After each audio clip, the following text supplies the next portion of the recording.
વધતી જતી અકસ્માતની ઘટનાઓને જોતા આરટીઓ દ્વારા ચેકિંગની કામગીરી કરાઈ રહી છે। અકસ્માતોને નિવારવા માટે ભાવનગર આરટીઓ દ્વારા જુદી જુદી ટીમો બનાવી ચેકિંગ કામગીરી હાથ ધરાઈ રહી છે।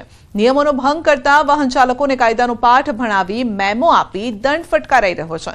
ફેબ્રુઆરી અને માર્ચ માસમાં આરટીઓ દ્વારા કરાયેલી વાહન ચેકિંગ કામગીરીમાં 1110 જેટલા જુદા જુદા વાહન ચાલકોને મેમો ફટકારવામાં આવ્યો। તેમજ 54,56,225 ને દંડ ફટકારાયો છે।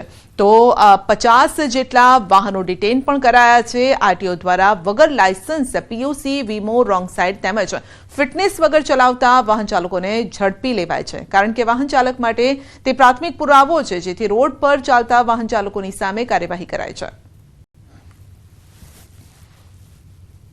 ફેબ્રુઆરી મહિનામાં 530 મેમાં તથા માર્ચ મહિનામાં 750 જેટલા મેમાં બનાવેલ છે। ફેબ્રુઆરી માસમાં 15 ગાડીઓ ડિટેન કરવામાં આવેલી તથા માર્ચ મહિનાની અંદર આશરે 35 થી 40 ગાડીઓ ડિટેન કરવામાં આવેલી। ભર મોંઘવારીએ હવે દવાના ભાવમાં વધારો ઝીંકાયો છે। નેશનલ ફાર્માસ્યુટિકલ પ્રાઇસિંગ ઓથોરિટીએ ભાવ વધારાની મંજૂરી આપી છે। તો દર વર્ષે દવાના ભાવમાં 10%નો વધારો થાય છે। આ વર્ષે 900 થી વધુ દવાઓના ભાવમાં વધારો કરાયો છે। ડાયાબિટીસ, હૃદય રોગ સહિત આંખ, નાક, ગળાની બીમારીઓ માટેની દવાઓમાં ભાવ વધારો થયો છે। નેશનલ ફાર્માસ્યુટિકલ પ્રાઇસિંગ ઓથોરિટી જે છે કે જે સેન્ટ્રલમાંથી ભાવનું નિયંત્રણ નક્કી કરતી હોય છે અને દર વર્ષે દરેક કંપનીની જે ડીકન્ટ્રોલ કેટેગરીની પ્રોડક્ટ હોય એને 10%નો વધારો આમે આપતા હોય છે। એટલે ધારો કે લગભગ 900 જેટલા મોલિક્યુલ હશે જેના દવાઓના આજથી જે મેન્યુફેક્ચરિંગ થશે એમાં 10%નો વધારો થશે। બસોના ભાડામાં વધારા બાદ ખાનગી બસોના ભાડામાં વધારાની શક્યતાઓ જોવા મળી રહી છે।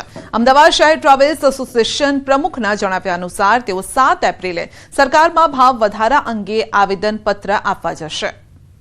ગુજરાત સરકારની જે ગાડીઓ ચાલે છે તેમાં ગુજરાત સરકારે 2 વખત ભાવ વધારો કર્યો છે। એની સામે અમે કોઈ ભાવ વધારો કર્યો નથી 4 વર્ષ પછી, અને 4 વર્ષ પછી અમારે 15% ભાવ વધારો કરવો પડશે, કારણ કે આપણા રાજ્યનો ટેક્સ પણ એટલો છે અને આપણા રાજ્યનો ટેક્સ ખૂબ જ વધારે છે।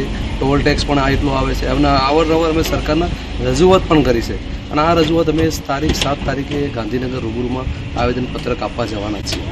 ડિંડોલી વિસ્તારમાં ધોરણ 10ની વિદ્યાર્થીની સાથે છેડતી કરવામાં આવી છે। સ્કૂલે જતી વિદ્યાર્થીનીનો પીછો કરી વિધર્મીએ વાત કરવા માટે દબાણ કર્યું હતું અને હેરાન પણ કરી હતી। 1 વર્ષ અગાઉ તરુણીના પરિવારે ઘર ખાલી કરવું પડ્યું હતું। તરુણીના માતા પિતાએ વારંવાર સમજાવ્યા બાદ પણ નફ્ફટ સુધર્યો નથી। આખરે માતા પિતાએ પોલીસનો સહારો લીધો છે અને જ્યાં પોલીસે ગુનો નોંધી સાબિર કુરેશીની ધરપકડ કરી છે। વધુ અપડેટ મેળવીશું સંવાદદાતા કીર્તેશ પાસેથી। જી કીર્તેશ, છેડતી કરનાર આખરે પકડાયો છે? બિલકુલ સંજય, જે પ્રકારે સુરતમાં વિધર્મીઓ દ્વારા હિન્દુ યુવતીની છેડતીના મામલા સતત સામે આવી રહ્યા છે, ત્યારે વધુ એક મામલો સામે આવ્યો છે। સુરતના ડિંડોલી વિસ્તારમાં ધોરણ 10માં અભ્યાસ કરતી વિદ્યાર્થીની સ્કૂલે જતી હતી, ત્યારે તેનો પીછો કરીને એક વિધર્મી તેને હેરાન પરેશાન કરતો હતો। જો કે આ વિધર્મી છેલ્લા 1 વર્ષથી આ યુવતીને પરેશાન કરતા તેના પરિવારે યુવકને સમજાવવાનો પ્રયાસ કર્યો હતો, પણ યુવકે ના સમજતા પરિવારે તેના નજીક વિસ્તારમાં રહેતા ઘર ખાલી કરી અન્ય વિસ્તારમાં રહેવા જતો રહ્યા હતા। તે છતાં પણ વિધર્મી સુધરવાનું નામ નતો લેતો અને ફરી એક વખત આ યુવક કિશોરીને છેડતી કરવા સાથે તેને ધમકી આપી હતી। જો કે કિશોરી હિંમત રાખી સમગ્ર ઘટનાની જાણ કરતા પરિવારે આ મામલે ડિંડોલી પોલીસ મથકમાં ફરિયાદ નોંધાવી હતી અને પોલીસે આ વિધર્મીની કાયદેસરની ધરપકડ કરી કાયદેસરની કાર્યવાહી હાથ ધરી છે। જી, આપનો આભાર। યુવાનને હની ટ્રેપમાં ફસાવી 22 લાખ રૂપિયા પડાવવાનો મામલો છે। ગુનામાં ફરાર ગાંધીધામના કીડાણા ગામના દંપતીની ધરપકડ કરાઈ છે। ભુજ એલસીબીએ વડોદરાથી બંનેને ઝડપી લીધા અને આ પ્રકરણમાં અગાઉ કોંગ્રેસના નગરસેવક અને કોંગ્રેસ નેતા સહિત 3 લોકોની ધરપકડ થઈ હતી। તો અગાઉ અંગે જ વધુ અપડેટ મેળવીશું સંવાદદાતા મેહુલ પાસેથી। જી મેહુલ, હની ટ્રેપમાં ફસાવીને 22 લાખ રૂપિયા વસૂલ્યા તે પ્રકારની વિગતો સામે આવી છે, શું અપડેટ છે આ મામલે? જો પ્રતિ વાત કરીએ તો ભુજમાં યુવાનને હની ટ્રેપમાં ફસાવીને 22 લાખ રૂપિયા પડાવી લેવાના મામલામાં પોલીસને સફળતા મળી છે।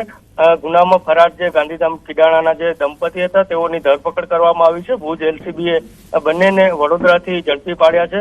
આ પ્રકરણની જો વાત કરવામાં આવે તો અગાઉ કોંગ્રેસના જે નગરસેવક અને કોંગ્રેસના નેતા સહિત 3 લોકોની ધરપકડ પણ થઈ ચૂકી હતી અને પોલીસે હાલ વધુ તપાસ હાથ ધરી છે। જી, આપનો આભાર।